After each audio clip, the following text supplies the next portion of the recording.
오늘의 주요 뉴스입니다. AI가 반도체 수요를 끌어올리고 있는 가운데 SK하이닉스가 차세대 메모리 등을 앞세워 시장 주도권을 잡기 위해 발빠르게 변화하고 있습니다. 중대재해처벌법 시행 나흘을 앞두고 경제단체들이 50인 미만 사업장에 이 법을 적용하는 법안을 유예해달라며 목소리를 높였습니다. 이들은 여야가 협의에 나서달라며 호소했습니다. 한국토지주택공사가 매각한 공동주택용지의 분양대금 연체 금액이 1조 5천억 원을 넘어섰습니다. LH가 수행해야 할 공적 기능에 문제가 생기는 게 아니냐는 우려가 커지고 있습니다. 홍콩 증시 급락으로 H지수 기초 주가연계증권 원금 손실 규모가 눈덩이처럼 불어나고 있습니다. 이런 가운데 홍콩 증시에 상장된 대형 테크 기업 지수를 추종하는 상장지수 증권의 조기 청산 우려도 커지고 있습니다.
시청자 여러분 안녕하십니까? 센 경제라이브 시작합니다.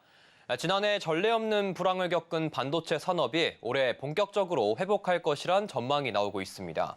특히 인공지능이 반도체 수요를 견인하는 분위기인데요. 이 SK하이닉스가 차세대 메모리 등을 앞세워서 시장 주도권을 잡기 위해 발빠르게 변화하고 있습니다. 윤혜림 기자입니다. 대용량 데이터를 처리하는 차세대 메모리 반도체인 고대역폭 메모리 HBM. AI를 활용한 다양한 사업이 활발해지자 차세대 메모리 수요가 늘고 있는데 SK하이닉스가 HBM 시장에서 질주하는 모습입니다.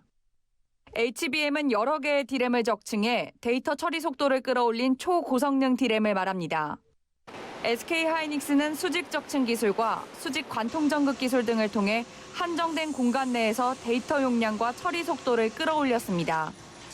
지난해부터 초당 819GB의 데이터를 처리할 수 있는 4세대 HBM3를 엔비디아에 독점 공급하기 시작했습니다. 여기에 초당 최고 1.15TB 이상의 데이터를 처리할 수 있는 5세대 HBM3 개발에도 성공해 올 상반기 양산에 돌입할 예정입니다. 더욱이 이번 주 챗GPT 개발사 오픈AI의 최고 경영자인 샘 올트먼이 한국을 찾아 SK하이닉스와 협력을 강화할 수 있다는 전망도 나오는 상황. 최근 광노정 SK하이닉스 대표이사 사장이 확실한 선두는 맞는 것 같다며 투자 효율성을 극대화하겠다고 말하기도 했습니다. SK하이닉스는 인텔과 함께 서버용 디램 DDR5 성능 극대화에도 집중해 서버 시장 공략을 가속화한다는 계획입니다. 최근 대만 시장조사 업체 트렌드포스가 올해 1분기 디램 고정 거래 가격을 전분기 대비 13에서 18% 상승할 것으로 전망한 만큼 본격적인 실적 회복에 나설 것으로 관측됩니다. SK하이닉스는 AI 인프라 시장에서 경쟁 우위를 유지하기 위해 조직 개편에도 나섰습니다. 올해 AI 인프라 조직을 신설하고 부문별로 흩어져 있던 HBM 역량을 결집하는 등 변화에 대응하며 위기 극복에 속도를 내고 있습니다. 서울경제TV 윤혜림입니다.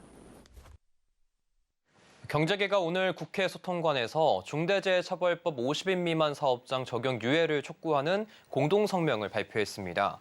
경제 5단체는 50인 미만 사업장 중대재해처벌법 적용 유예 법안 처리가 지연되고 있어 안타까운 심정이라며 83만이 넘는 50인 미만 중소 영세 사업장이 만성적인 인력난과 재정난으로 중대재해처벌법 시행을 준비하지 못한 상황을 고려해 법률의 적용 유예를 그동안 수차례 촉구했다고 밝혔습니다. 이어 중대재해처벌법 2년 연장 후 추가 유예를 요구하지 않을 것과 정부 대책이 실효성 있게 이루어질 수 있도록 적극 협력할 것을 약속했는데 법 시행 나흘을 앞둔 지금까지 국회에서는 법안의 논의조차 이루어지지 않고 있다고 목소리를 높였습니다. 이날 중소기업중앙회 등 중소기업 단체 협의회도 여의도 중기중앙회에서 긴급 기자회견을 열고 중처법 적용을 유예해 줄 것을 호소하는 성명을 발표했습니다. 중소기업계는 중소기업의 존립과 근로자의 일자리 유지를 위해 여야가 다시 한번 협의에 나서달라고 호소했습니다. 한국토지주택공사 LH가 매각한 공동주택 용지의 분양대금 연체 금액이 1조 5천억 원을 넘어섰습니다. 이에 주택공급 확대와 부실사업장 인수 등 LH가 수행해야 할 공적 기능에 차질이 빚어지는 것 아니냐는 우려가 나오고 있습니다. 이재영 기자입니다. LH가 매각한 공동주택 용지의 분양대금 연체 금액이 1조 5천억 원을 넘어섰습니다. 이에 LH의 자금 사정이 악화하고 공기업 본연의 역할을 수행하는 데 차질이 생길 거란 우려가 커지고 있습니다. LH에 따르면 지난 15일 기준 건설사의 공동주택 용지 분양대금 연체 규모는 전체 45개 필지 약 1조 5,190억 원에 달하는 걸로 나타났습니다. 연체 금액이 1조 원을 넘어선 건 10년 만으로 지난 2022년 말 7,492억 원이었던 것과 비교해 2배 이상 늘어난 수치입니다. 택지별로 살펴보면 파주 운정지구의 연체 규모가 7개 필지, 약 5,439억 원으로 가장 컸고 이어 성남, 인천, 화성 지역이 뒤를 이었습니다. 이렇게 공동주택 용지 대금 연체가 확 늘어난 이유는 고금리 여파로 분양 경기가 악화한 데다 부동산 PF 부실 우려로 시행사와 건설사들의 자금 조달이 힘들어지면서 신규 사업 추진을 중단한 곳이 많아졌기 때문입니다. 시장 불확실성이 큰 상황에서 금리 10%대의 PF 자금을 일으켜 사업을 하느니 차라리 연체이자가 8%대인 LH 택지 대금을 미루면서 버티는 게 낫다고 판단한 업체가 많다는 겁니다. 공동주택 용지 신규 판매도 부진한 모습입니다. 지난해 신규로 분양에 들어간 공동주택 63개 필지 가운데 20%가 넘는 13개 필지가 안 팔리면서 지난해 말 기준 미매각 용지는 총 32개 필지로 늘었고 미매각 대금도 총 1조 9천억 원에 달하는 걸로 집계됐습니다. 정부는 지난해 LH와 건설사의 유동성 문제를 해결하기 위해 한시적으로 공공택지 전매를 허용했지만 아직까지 전매 실적은 한 건도 없는 상황입니다. 공동주택 용지 대금 연체 규모가 커지고 미매각 토지가 늘어나면서 공공택지 내 민간주택 공급 지연에도 비상등이 켜졌습니다.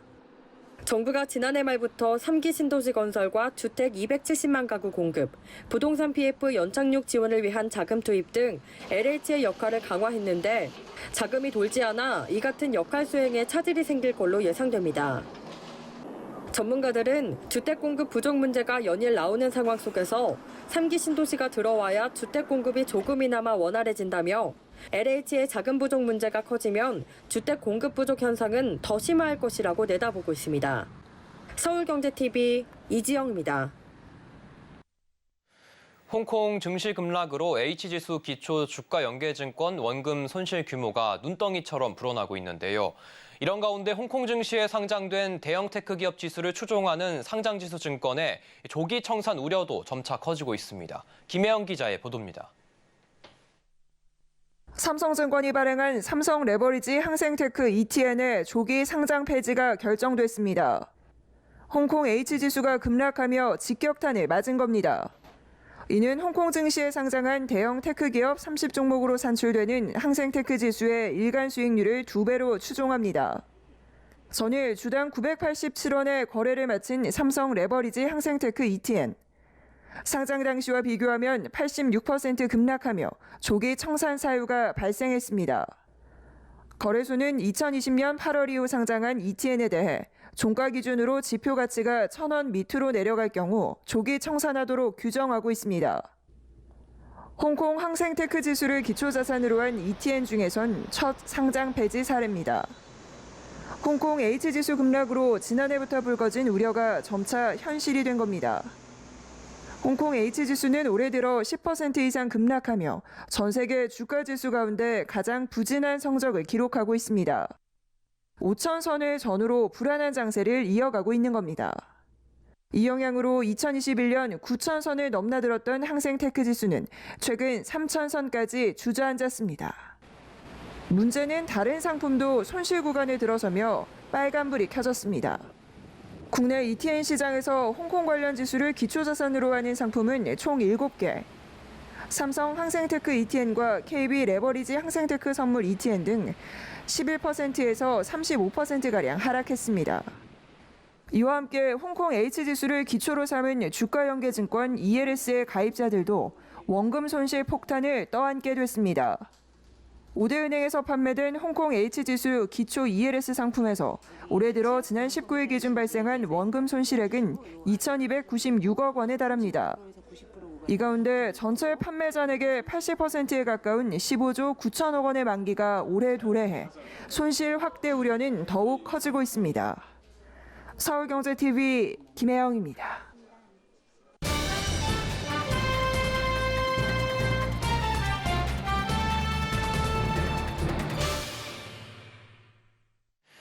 저비용 항공사들이 차세대 항공기 도입과 노선 다변화로 경영 위기를 극복하고 있는 모습입니다.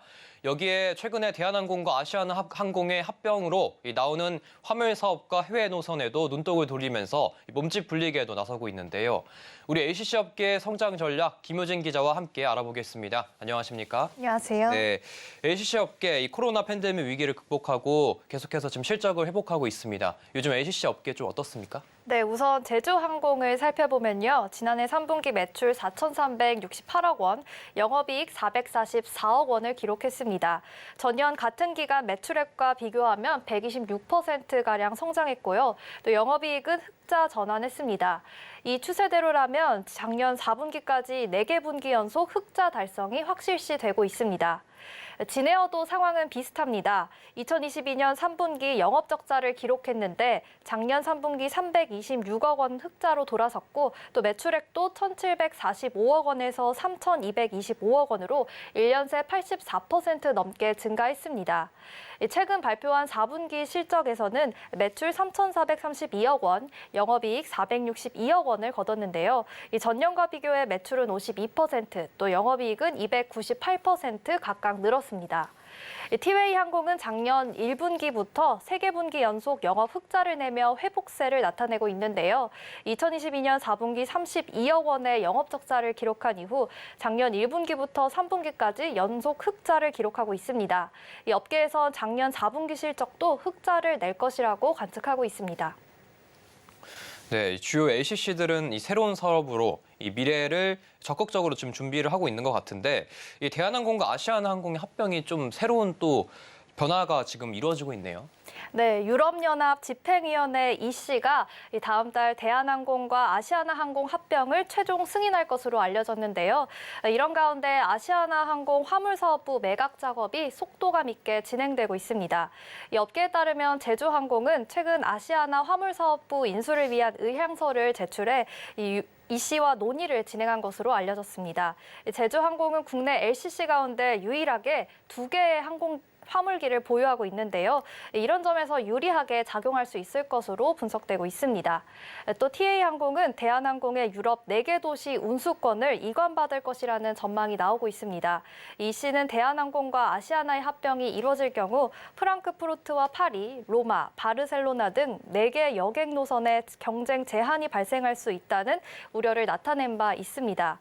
대한항공은 이들 노선의 운수권과 슬롯 일부를 국내 LCC에 이관하는 방안을 제시한 것으로 알려졌습니다. 대한항공은 TA에 에어버스 항공기 5대와 조종사 등 운영 인력을 제공할 계획인 것으로 알려졌습니다. 네, 국내 LCC들 이 새 항공기 도입과 또 노선 다변화 이렇게 적극적으로 지금 나서고 있는데 여행 수요 회복에 좀 적극적으로 더 대응하고 있는 건가요? 네, LCC들은 신형 항공기 도입으로 좌석 공급을 늘려나가는 모습인데요. 주로 차세대 항공기로 불리는 보잉사의 B7378을 새로 도입하고 있습니다. 제주항공은 지난해 B7378 2대를 도입했는데요. 앞서 제주항공은 지난 2018년에 미국 보잉사와 B737 8대 기종 50대 도입을 위한 구매 계약을 진행했습니다. 올해는 이 B7 B7378 기종 5대를 상황에 따라 순차적으로 도입한다는 계획입니다.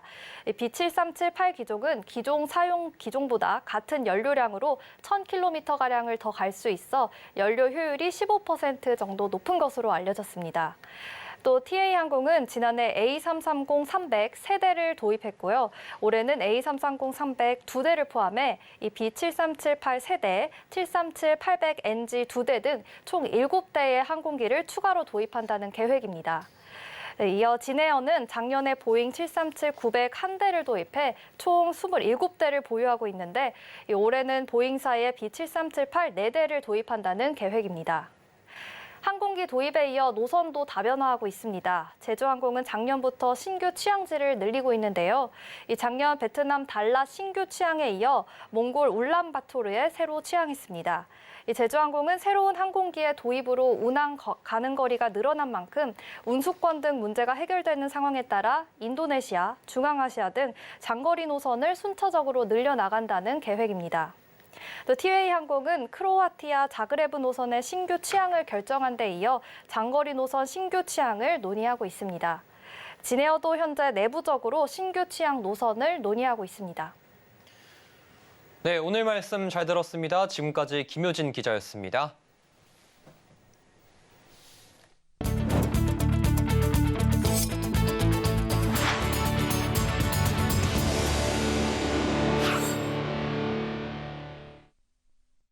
취임 1년을 맞은 서유석 금융투자협회 회장이 금융투자업계 활성화를 위한 5대 추진과제를 오늘 발표했습니다.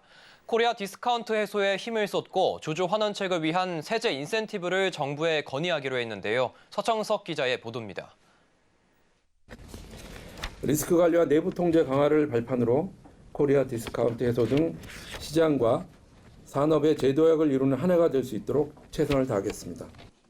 서유석 금융투자협회 회장은 오늘 서울 여의도 금융투자협회에서 취임 1주년 기자간담회를 열고 코리아 디스카운트 해소를 하겠다며 협회의 향후 계획을 제시했습니다. 먼저 상장기업 배당 성향을 끌어올리고 자사주 매입 등 주주 환원책을 유도할 수 있는 자본시장 밸류에이션 제고 방안을 마련키로 했습니다. 여기에 공모 주식형 펀드를 포함한 장기, 직간접 주식 투자에 대한 세제 인센티브도 정부에 적극 건의하겠다고 밝혔습니다. 서유석 회장은 코리아 디스카운트 해소가 가계와 기업의 성장을 이끌 수 있다고 말했습니다. 자본시장 관련 세제 인센티브는 코리아 디스카운트 해소 및 가계의 자산 증가, 기업 성장을 위해 세수 감소보다는 더 큰 효과를 창출하는 생산적인 유인이자 국민자산 형성의 동기부여입니다. 또 자본이 정체되지 않고 기업 등 필요한 곳으로 공급되게 하는 전향적인 프레임 전환을 강조하면서 중소벤처기업의 자본 공급과 보다 안정적인 비상장 투자 수단 제공을 위한 기업 성장 집합 투자기구 도입을 추진한다는 계획을 내놓았습니다. 또 연금 소득 대체율을 끌어올리기 위한 연금 시장의 변화가 필요하다며 자산 배분형 디딤펀드 하반기 출시, 퇴직연금 실물 이전 제도 준비 등을 지속적으로 추진한다는 방침입니다. 더불어 국민의 자산 형성 및 관리 지원을 위해 정부의 개인종합관리계좌 세제 지원 강화와 신규 유형 도입 등에 발맞춰 합리적 수준의 세제 인센티브를 제공하는 등의 새로운 금융제도 도입에도 힘쓰겠다고 말했습니다. 증권사의 해외 진출 기반을 조성, 지원하고 외화 기반 비즈니스를 확대하는 등 글로벌 업무 역량을 강화하고 국내 IB는 글로벌 IB와 경쟁하고 중소형 증권사는 중기 특화 증권사 제도 확대 등 방안을 건의할 예정입니다. 이와 함께 고금리 고물가 여파의 자본시장 변동성 확대로 시장과 산업의 어려움이 계속되고 있어 부동산 PF, ELS 등의 철저한 관리로 투자자의 신뢰를 회복하겠다고 밝혔습니다. 서울경제TV 서청석입니다. 국내 은행들이 올해 1분기 대출 문턱을 크게 완화하고 적극적인 영업에 나설 거란 전망이 나왔습니다. 주택담보대출 대환과 전월세 수요 증가에 따른 영향 때문으로 보이는데요. 다만 높은 증가세를 보이는 신용 위험 우려는 커질 것으로 보입니다. 이연아 기자입니다. 올해 1분기 은행들은 가계대출 문턱을 낮출 것으로 전망됩니다. 한국은행이 204개 금융기관의 여신 업무 담당자들을 대상으로 조사해 만든 대출 행태 서베이 결과를 보면 국내 은행의 대출 태도 종합지수는 5입니다. 지수는 0을 넘어서면 완화를, 반대로 밑돌면 강화를 의미합니다. 은행들의 대출 태도는 지난해 3, 4분기 연속 마이너스였는데 6개월 만에 플러스로 전환한 겁니다. 가계주택에 대한 지수도 3을 기록하면서 2달 만에 완화로 바뀌었습니다. 고금리 기조가 이어지면서 은행들은 가계대출에 대해선 유독 강화 움직임을 보여왔는데 최근 대환대출 인프라 확대로 수요 증가가 완화의 주요 배경으로 풀이됩니다. 여기에 현재 부동산 시장의 분양, 입주 물량 감소에 따른 전세 가격 상승으로 전세자금 대출 수요가 증가할 거란 전망도 또 다른 배경으로 꼽힙니다. 기업 대출 심사도 한층 완화될 것으로 보입니다. 대기업과 중소기업의 대출 태도 지수는 모두 전분기 대비 상승했고 대출 수요도 늘고 있습니다. 기업 운영에 필요한 자금인 운전자금 수요가 있지만 높아진 경기 불확실성과 PF 리스크 상승 등의 영향으로 회사채 시장의 양극화가 원인으로 분석됩니다. 반대로 저축은행 같은 비은행은 가계와 기업 모두 심사 강화 기조를 유지할 것으로 전망됩니다. 1분기 전망에서 저축은행은 12분기 연속 마이너스 25를 이어갔습니다. 은행권 대출 완화 기조가 분명해지면서 가계와 중소기업을 중심으로 연체율 등 신용 위험 우려는 한층 더 커질 것으로 보입니다. 가계주택과 중소기업은 신용 위험 지수는 28을 기록하며 높은 수준을 유지하고 있습니다. 특히 주택담보대출이 증가를 견인했고 채무 상환 능력이 줄고 이자 부담이 늘어난 탓에 신용 위험이 상승하고 있는 상황입니다. 금융당국은 신용위험 확대를 막기 위해 리스크 관리에 직접 나섰지만 폭발적으로 증가하는 가계부채와 PF 리스크가 뇌관으로 자리 잡으면서 이번 대출 완화가 어떤 영향을 미칠지 관심이 쏠립니다. 서울경제TV 이연아입니다. 신한은행은 오늘 5억 유로, 하나로 약 7,302억 원 규모의 외화 커버드 본드 공모 발행에 성공했다고 밝혔습니다. 이번 커버드 본드는 국내에서는 처음으로 아파트 주택담보대출에 자금을 매칭하고 지원하는 그린 모기지 형태로 발행됐습니다. 금리는 3년 만기 고정금리로 유로 스왑의 0.54%포인트를 가산한 연 3.32%로 결정됐습니다. 신한은행은 이달 초 영국 런던과 프랑스 파리 등 유럽 5개 도시를 돌며 주요 투자자들에게 담보자산과 ESG 포맷에 대한 투자 참여를 설명해왔고 그 결과 프리미엄 지급 없이 낮은 수준의 금리로 채권 발행에 성공했다고 설명했습니다. 커버드 본드는 발행기관이 보유하고 있는 우량 자산을 담보로 발행하는 채권인데 투자자는 담보에 대한 우선 변제권과 발행기관에 대한 이중상환 청구권을 가지고 있어 안전장치와 조달금리를 낮출 수 있는 채권으로 꼽히고 있습니다. 전환사채 시비가 대주주의 지분을 늘리기 용도로 사용되는 사례가 부쩍 늘면서 금융당국이 시비 콜옵션 행사자에 대해서도 공시하도록 의무를 강화하기로 했습니다. 금융위원회는 오늘 김소영 부위원장 주재로 전환사채 시장 건정성 재고 간담회를 열고 시비 발행 콜옵션 행사자 지정과 양도시 공시하도록 의무화했습니다. 시비는 발행 시는 회사채지만 일정 기간이 지나면 주식으로 전환할 수 있는 금융상품입니다. 주가가 오르면 주식으로 전환해 평가 차익을 얻을 수 있고 주가가 떨어지면 일반 채권처럼 확정금리를 받을 수 있습니다. 금융위는 최근 상장기업 대주주들이 미리 정해진 가격에 시비를 매수할 수 있는 콜옵션을 행사해 지분율을 올리는 사례가 빈번해지는 등 편법으로 지분을 취득하는 불공정 거래가 만연해지고 있다고 지적했습니다. 금융위는 앞으로 시비 발행 시 콜옵션 행사자를 지정할 때 누구인지 자세하게 공시하도록 하고 제3자에게 콜옵션을 양도할 때도 대가와 지급 금액 같은 공시도 의무적으로 하도록 했습니다.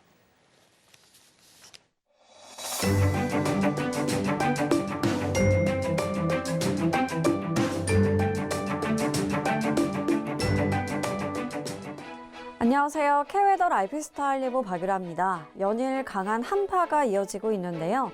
당분간 아침에 영하 10도 안팎의 강추위가 이어지다 금요일 낮부터 차츰 누그러지겠습니다. 한편 추위 속에 현재 충청과 전라, 제주, 울릉도, 독도로 눈이 내리고 있는데요.